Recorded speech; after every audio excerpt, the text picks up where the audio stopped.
여러분 안녕하세요. 近くの方と挨拶交わしましょう。 옆에 계신 분들과 함께 인사하기 원합니다. 안녕하십니까? 今日は説教の最初に1枚の画像を見ていただきたいと思うんですけど、 오늘은 설교를 시작하기 전에 앞에 잠깐 사진 한 장을 좀 띄워서 함께 보기를 원하는데요. 画像出ますかね。この画像です。 네, 이 영상입니다. 이 사진입니다. これ分かりますかね。正論がボカッと相手にパンチをしている画像なんですけれども、 이게 정론이라는 그 단어가 올바른 이론이라는 것이 상대를 때리는 그러한 사진입니다. これが今日のメッセージのタイトル、正論パンチです。 이것이 오늘 성경의 제목인 정론 펀치입니다. 皆さんこの言葉って聞いたことありますかね。 여러분들은 이 정론 펀치라는 말을 들어보신 적이 있을까요? 正論を振りかざして相手をボコボコにしてしまう、それが正論パンチです。 이 정론 올바른 말이긴 하죠. 그 올바른 말을 가지고 상대편을 휘두르게 되는 그러한 펀치, 이것을 정론 펀치라고 얘기를 합니다. 皆さんは誰かに正論でパンチしてしまったことってあるでしょうか。 여러분도 누군가를 향해서 올바른 말로 그 사람들을 휘둘러 본 적이 있으십니까? 僕はあります。 저는 있습니다. ある日の金田家でのことです。 어느 날 이 카네다 가족 안에서의 이야기입니다만 僕と妻はそれぞれ違うジムに通っているんですね。 저랑 저의 와이프는 서로 다른 운동 헬스장을 다니고 있습니다. 通ったことがある方なら分かると思うんですけど、ジムって行くモチベーションを高めるまでが大変なんですよね。 이 헬스장을 다녀보신 분들이라면 아시겠지만 사실 헬스장은 어떻게 가게 될지 그 가는 그 자기의 동기를 세우는 것이 굉장히 중요합니다. 妻がですね、ジムに行かなきゃってなかなか準備をしない時があったんですね。 근데 어느 날 저희 와이프가 헬스장에 가야 되는데 이러면서 좀처럼 준비를 하지 않고 있었습니다. そこで僕は一言言ってしまいました。 그래서 제가 여기서 한마디를 말해버리고 말았죠. じゃあ早く準備すればいいじゃん。 빨리 준비해서 가면 되잖아. すると妻はですね、うるさいなという顔をしていたんですけれども그랬더니 저희 와이프는 시끄럽네 라는 표정으로 옆에서 쳐다보고 있었습니다. これが正論パンチですね。 이것이 정론, 올바른 말로 상대를 휘두르는 정론 펀치입니다. 僕は確かに正しいことを言ったんですね。 물론 저는 올바른 말을 한 건 맞습니다. ジムに行きたいなら早く準備すればいいんです。 헬스장에 가고 싶다면 빨리 준비해서 가면 됩니다. でも妻からするとそれは分かってるけど面倒くさいだったわけですね。 그러나 와이프의 입장에서 보자면 물론 가야 되는 건 알지만 귀찮았던 것이죠. 問題はジムに行く方法が分からないことなんじゃなくて、やる気が出ないことだったわけです。 문제는 어떻게 해야만 가는 것을 몰랐던 게 아니라 그냥 갈 마음이 없었던 것입니다.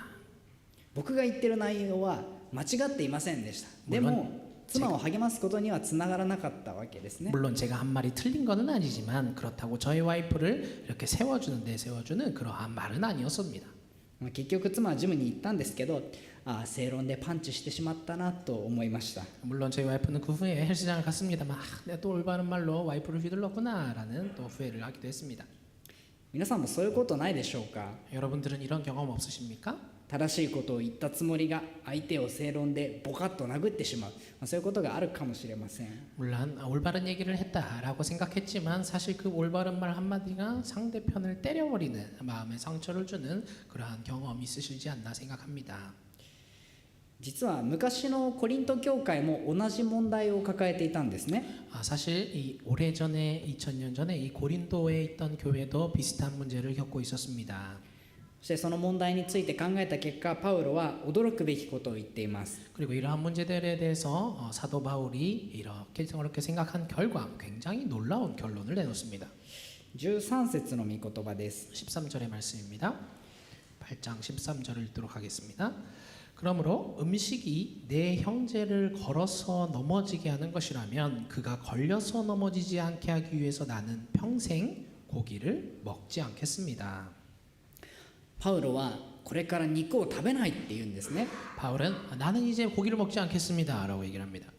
今後決して肉を食べちゃいけないって言われたら皆さんどうでしょうか。 앞으로 절대 여러분 고기를 먹으면 안 됩니다 라고 말을 듣는다면 여러분 어떻게 생각하시겠습니까?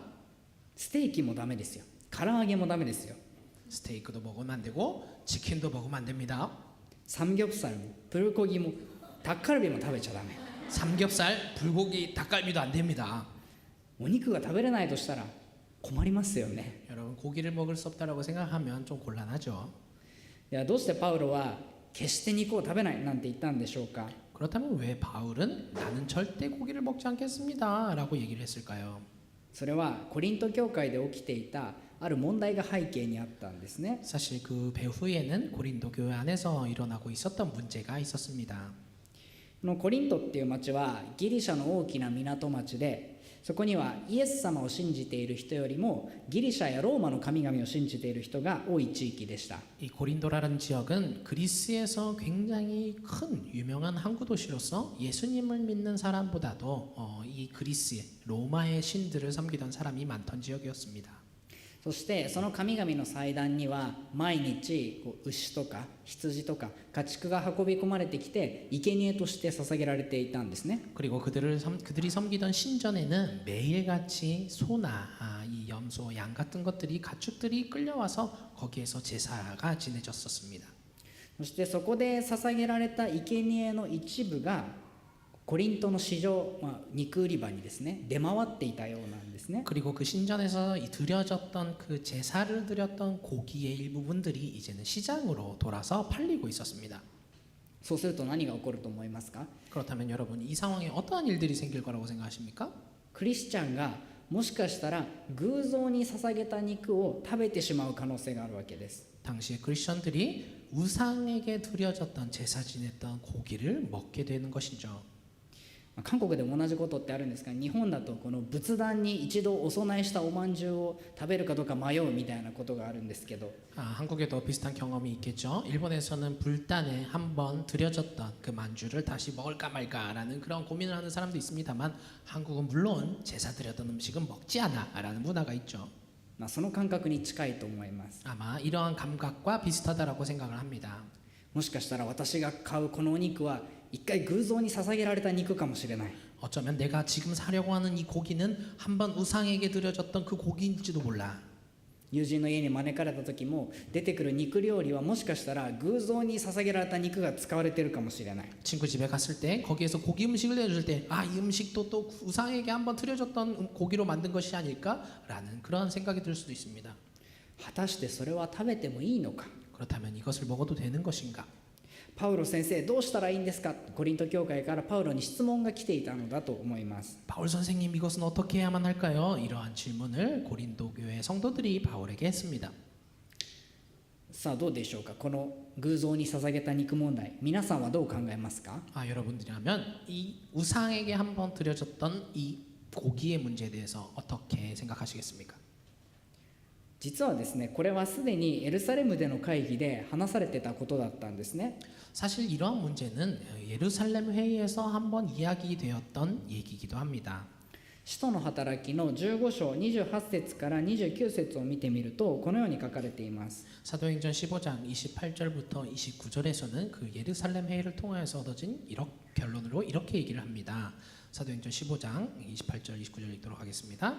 성령과 우리는 꼭 필요한 다음 몇 가지 밖에는 더 이상 아무 무거운 짐도 여러분에게 지우지 않기로 하였습니다. 여러분은 우상에게 바친 제물과 피와 목매어 죽인 것과 음행을 멀리하여야 합니다. 여러분이 이런 것을 삼가면 여러분은 잘 행한다고 하겠습니다.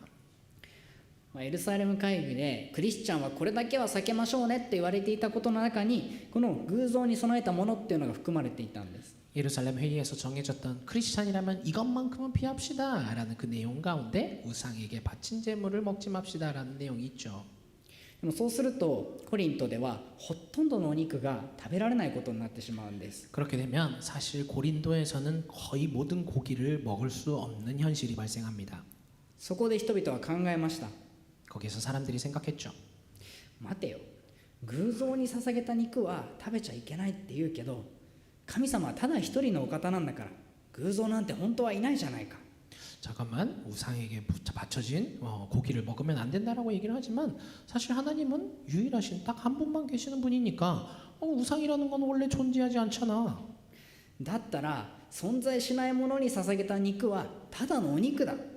그렇다면 존재하지 않는 신에게 드렸다라는 그 고기, 그거는 그냥 사실 그저 고기에 불과해. よく考えますよね。確かに筋は通っています。 참 좋은 생각을 했습니다. 물론 올바른 내용이기는 합니다. パウロもその点は認めているんですね。 그리고 4節を見てみるとこのように言っています。 바울도 그 부분에 대해서는 4절을 통해서 인정하고 있습니다. 8장 4절을 읽도록 하겠습니다. 그런데 우상에게 바친 고기를 먹는 일을 두고 말하면 우리가 알기로는 세상에 우상이란 것은 아무것도 아니고 오직 하나님 한 분밖에는 신이 없습니다. 確かに神様は唯一のお方だから偶像に捧げられた肉というのも本質的にはただのお肉である。 확실히 하나님은 유일하신 오직 한 분이신 분이기 때문에 우상에게 드려졌던 고기라고 해도 원래 본질적으로는 그저 고기에 불과한 것이죠. 彼らは間違っていなかった。むしろ正しい知識を持っていたということができます。 그렇기 때문에 그들은 틀린 것이 아니라 오히려 올바른 지식을 가지고 있었던 것입니다. だから私たちは自由だ。どの肉を食べても問題ない。何も気にしなくていいんだ。そう言っていたんですね。 그렇기 때문에 우리는 자유야. 우리는 자유해. 무엇을 먹어도 어떠한 고기를 먹어도 문제가 없어. 무엇이든 신경 쓸 필요가 없어. 이렇게 생각을 했습니다. それに対してパウロはもうエルサレム会議で決まってるんだから食べちゃダメだとは言わなかったんですね。 그리고 여기에 대해서도 바울도 예루살렘 회의에서 이렇게 정했으니까 당신들은 먹으면 안 됩니다. 라고 말하지도 않았습니다. パウロがその問題に対して何と答えたのか、一節の言葉です。 바울이 이 문제에 대해서 뭐라고 대답을 했는지 1절을 읽도록 하겠습니다. 우상에게 바친 고기에 대해서 말하겠습니다. 우리는 우리 모두가 지식이 있는 줄로 알고 있습니다. 지식은 사람을 교만하게 하지만 사랑은 덕을 세웁니다. 知識は人を高ぶらせ、愛は人を育てます。 지식은 사람을 교만하게 하지만 사랑은 덕을 세웁니다. コリントの人たちは肉を食べてもいいんですかと質問してるんですけど、パウロはここで突然愛と知識の話を始めるんですね。 분명 고린도 사람들은 고기를 먹어도 됩니까? 라는 질문을 했지만 바울은 여기에 대해서 지식과 사랑에 대하여서 얘기를 합니다. なぜかといったらそれはこの話が単にお肉を食べていいかダメかということではなくて、この正しい知識をどう使うのかということと関わる問題だったからです。 왜냐하면 이 이야기가 그저 고기를 먹을 것인지 먹지 말 것인지에 대한 그 문제를 넘어서서 올바른 지식을 어떻게 사용하여야 되는지에 대한 문제와 직결되었기 때문입니다. 彼らは正しい知識を持っていました。 물론 그들은 올바른 지식을 가지고 있었습니다. でもその知識によって私は正しい、私は自由だ、そういうふうに考えていくようになっていったんですね。 하지만 그 생각 때문에 그들은 나는 옳아, 나는 자유해 라는 생각만을 하게 되었죠. そして自分たちの自由ばかり見るようになっていった。 그래서 나의 자유만을 고집하게 되었습니다. だからパウロは知識は人を高ぶらせ、愛は人を育てますと言うんですね。 그래서 바울은 지식은 사람을 교만하게 하지만 사랑은 덕을 세웁니다라고 얘기를 하고 있는 것이죠. この高ぶらせるという言葉はもともと風船のように膨らむという意味がある言葉らしいです。 이 교만이라는 말은 원래 원어에는 풍선처럼 이렇게 부풀어 오르는 의미를 가지는 단어라고 합니다. 私は知っている、私は正しい、そうやって自分ばかりが大きくなってしまう。 나는 알고 있어, 나는 올바라 라고 자기를 자꾸 키워가게 되는 것이죠. 知識そのものは悪いものではないんです。でも愛を失った知識は自分を大きく見せるように働いてしまうことがあります。 물론 지식 그 자체가 나쁜 것은 아닙니다만 이 사랑을 잃어버린 지식은 자기만을 크게 보이게 하는 역할을 하죠. 一方でですね、愛は人を育てる、この育てると訳されている言葉は立て上げるという意味の言葉だそうです。 반면 여기에서 사랑은 덕을 세웁니다라는 단어에는 사람을 세워나가는 그러한 단어죠. 愛は自分を大きく見せるのではなくて相手を見ます。 사랑은 자기를 키우는 것이 아니라 상대를 보게 합니다. 愛は何が正しいのかを考えるだけではなくて、そのことによって相手が立て上げられているだろうかということを考えます。 사랑은 무엇이 올바른가라는 것만 바라보는 것이 아니라 그 사실을 통하여서 상대편이 세워져 가고 있는가라는 것을 보게 합니다. 7節以降でパウロはそのことを説明するんですね。 7절 이후에서 바울은 그것을 설명하고 있습니다. 7절을 읽도록 하겠습니다. 그러나 누구에게나 다 지식이 있는 것은 아닙니다. 어떤 사람들은 지금까지 우상을 섬기던 관습에 젖어 있어서 그들이 먹는 고기가 우상의 것인 줄로 여기면서 먹습니다. 그들이 양심이 약함으로 더럽혀지는 것입니다. コリントには昔は偽物の神様を信じたけどイエス様を信じるようになった改心したばかりの人がたくさんいました。 고린도에는 원래는 우상을 섬기던 사람들이 나는 이제 예수님만 섬기겠습니다라고 이제 예수님을 따르기로 결정한 사람들이 많이 있었습니다. そんな人たちにとってこの偶像に捧げられた肉を食べるっていうのは本当にこれを食べていいのかな迷うことだったと思います。 그러한 사람들에게 있어서 이 우상에게 한번 드려졌던 고기를 먹는다는 것, 이 고기를 먹어도 되는 것일까라는 그런 마음 안에서 의문이 있었죠. でも知識のある人たちは言うんですね。偶像なんていないから大丈夫だよ。気にしなくてもいいよ。 하지만 지식 있던 사람들은 우상이라는 건 원래 존재하지 않으니까 괜찮아, 신경 쓰지 않아도 돼라고 얘기하죠. 確かにそれは正しいんです。 물론 올바른 말입니다. でもそれは正論パンチでした。 하지만 이것은 정론 펀치, 올바른 말로 상대편을 휘두르는 행동이었습니다. 偶像に捧げた肉を食べることをきっかけに一度は捨てた偶像礼拝の世界に戻ってしまう人がいるかもしれない。つまずいてしまう人がいるかもしれない。 한번 우상에게 드려진 고기를 먹는 그 계기를 통하여서 한번 버렸던, 그래서 우상을 떠나서 하나님을 믿게 되었던 그 사람이 다시 한번 그 세계로 돌아가게 되는 계기가 될 수도 있고 또 이 일로 인해서 넘어지는 계기가 될 수도 있습니다. だからパウロは9節でこう言いました。 그렇기 때문에 바울은 9절에서 이렇게 얘기를 합니다. 9절입니다. 그러나 여러분에게 있는 이 자유가 약한 사람들에게 걸림돌이 되지 않도록 조심하십시오. パウロはその知識が間違ってるとかその自由を捨てなさいとは言ってないんですね。 바울은 그 지식이 틀렸습니다. 그 자유를 버리십시오라고도 얘기하지 않습니다. そうではなくてその正しさが神の家族を立て上げていますか、あなたの自由は神の家族を育てていますか、そのように問いかけます。 이렇게 질문하지 않고 당신의 그 올바른 지식이 하나님의 가족을 세워나가고 있습니까? 그 자유가 가족들을 키워가고 있습니까? 라고 질문을 하죠. ここで語られている愛っていうのは育てる愛、立て上げる愛なんですね。 여기에서 말하는 사랑이라는 것은 키워나가는 사랑 그리고 세워주는 사랑이죠. じゃあどうしてパウロは自分の自由を制限してまで弱い人を優先するようにと言うんでしょうか。 그렇다면 왜 바울은 자기의 자유를 억제하면서까지라도 약한 사람을 위하여서 그 사람들을 우선해야 한다라고 말을 하는 것일까요? その理由は11節です。 그 이유가 11절에 기록되어 있습니다. 11절입니다. 그러면 그 약한 사람은 당신의 지식 때문에 망하는 것입니다. 그리스도께서는 그 약한 신도를 위하여 죽으셨습니다.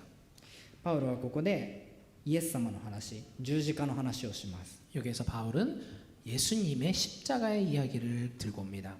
なぜかといったら私たちが目の前の人をどう見るかっていうのはイエス様がその人をどう見ておられるかということと切り離せないからです。 왜냐하면 우리가 바라보고 있는 그 성도, 그 사람을 어떻게 바라볼 것인가, 그것은 곧 예수님이 그 사람을 어떻게 바라보고 계시는 것인가라는 그 이야기와 떼어놔서 볼 수는 없기 때문이죠. パウロはただその人を傷つけちゃいけないよと言いたいのではありませんでした。 바울은 그저 그 사람에게 상처를 주면 안 돼요라는 말만 하는 것이 아니죠. その人はキリストが命を捨てたほど愛している方なんだというんです。 그 사람은 예수님께서 자기의 목숨을 내어 바칠 정도로 사랑한 사람이야라는 것이죠. 私たちが愛を基準に判断するのはただ人に気を使うためではなくてキリストがその人を愛しておられるからです。 우리가 사랑을 기준으로 사람을 바라보고 판단할 때는 그저 그 사람을 조심하기 위해서가 아니라 예수님께서 그 사람을 사랑하고 계시기 때문이라는 것이죠. 何より私たち自身がイエス様にそのように愛されたものだと思います。 무엇보다 우리 자신이 예수님으로부터 그러한 사랑을 받은 사람이라고 생각합니다. もしイエス様がですね私たちに正論パンチをしていたとしたら私たちはボコボコになってしまうと思うんですね。 혹시 예수님께서 우리에게 올바른 말로 우리를 휘두르신다라고 한다면 우리는 그 자리에서 절대 서 있을 수 없는 그저 휘둘림 당하는 존재일 수밖에 없습니다. イエス様がある日昨日も祈らなかったよね、あなたその時忙しいって言ってたけどその後動画を見る時間はあったよねとか言われたら反論できないですよね。 예수님께서 오늘 너 어젯밤에 기도하지 않았지?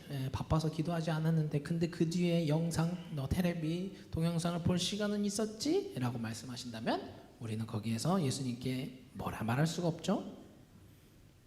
この前あなたは礼拝の時で賛美をしないでこの後の予定のことを考えてたよねとか言われたらもう何も言い返せないじゃないですか。또 저번에 예배 드릴 때 찬양할 때 그 찬양을 하고 그 찬양 가운데서 너는 나 이후에 뭐 해야 되는데 머릿속으로 딴 생각하고 있었지? 라고 예수님이 물으신다면 우리는 거기에서 뭐라 말할 수 있겠습니까? でもイエス様はそうなさいませんでした。 하지만 예수님은 그런 분이 아니죠. イエス様はこれが正しいよね、なんでしないの、論破しに来たのではなくて、命を懸けて私たちを救いに来てくださいました。 예수님은 이게 올바른 건데 왜 안 하는 거야? 라고 우리와 논쟁하기 위해서 오신 분이 아니라 우리를 구하기 위하여서 오신 분입니다. イエス様は私たちの間違いを知った上で見捨てず背負ってくださいました。 예수님은 우리의 실수, 우리의 잘못을 다 아시고서도 그 아신 후에 우리를 버리지 않고 우리를 위하여서 모든 죄를 지신 분입니다. だから正しいことを知るだけじゃなくて、イエス様のように愛によってその知識を用いなさい、相手を立て上げるためにそれを使いなさいとパウロは教えます。 그렇기 때문에 올바른 것을 아는 것으로만은 끝나는 것이 아니라 그 올바른 것을 어떻게 사랑을 가지고 상대를 세워주기 위하여서 사용하는 것인가라는 것을 바울은 지금 가르치고 있는 것이죠. 最後に彼はこの問題について13節でこう結論付けました。 마지막에 바울은 이 문제에 대해서 13절에서 이렇게 결론을 맺습니다. 그러므로 음식이 내 형제를 걸어서 넘어지게 하는 것이라면 그가 걸려서 넘어지지 않게 하기 위해서 나는 평생 고기를 먹지 않겠습니다. パウロは肉を食べること自体が悪いとは言いませんでした。 바울은 고기를 먹는 것 자체가 나쁘다라고는 얘기하지 않았죠. 私は食べる権利も持っているけど、でも兄弟姉妹を愛するためならその権利を手放してもよい。パウロはイエス様がくださった愛に基づいてこのことを判断しました。 나는 먹을 권리라는 것을 분명히 가지고 있지만 그렇지만 내가 형제를 세워주기 위해서 그 권리를 놓아도 된다라고 버려도 된다라고 바울은 예수님의 사랑에 근거해서 이 고기에 대한 기준을 얘기해 주었습니다. この原則は今回の問題だけに限った話ではないと思います。 이 원칙은 이 고기에 대한 고린도 교회가 가진 문제에만 해당되는 얘기는 아니라고 생각합니다. 私たちの教会生活でも同じことがあると思うんですね。 우리의 교회 생활 가운데서도 비슷한 상황은 많이 있을 거라고 생각합니다. 信仰生活が長くなると教会のことをよく知って知識も増えていきます。 신앙생활 오래 해가게 되면 우리는 지식도 많이 알아가게 됩니다. それは聖書的じゃないよ、本当はこうした方がいいよ、そう言えるようになること自体は悪いことではありません。 물론 성경적이지 않아 진짜는 이렇게 하는 게 제일 좋아 라고 말하는 것 자체 사실은 그 자체가 나쁜 것은 아니라고 생각합니다. でも私たちはその正しさが相手を立て上げているだろうかということを絶えず確認したいと思います。 그러나 우리는 언제나 그 말을 할 때마다 그 올바른 말이 상대를 세워주는 말이 되어가고 있는가라는 것을 우리는 언제나 확인해야 할 것입니다. そしてそれは私たちの自由とか選択にも関わってくることですね。 그리고 이것은 우리의 자유나 우리의 선택에서도 함께 생각할 수 있을 것입니다.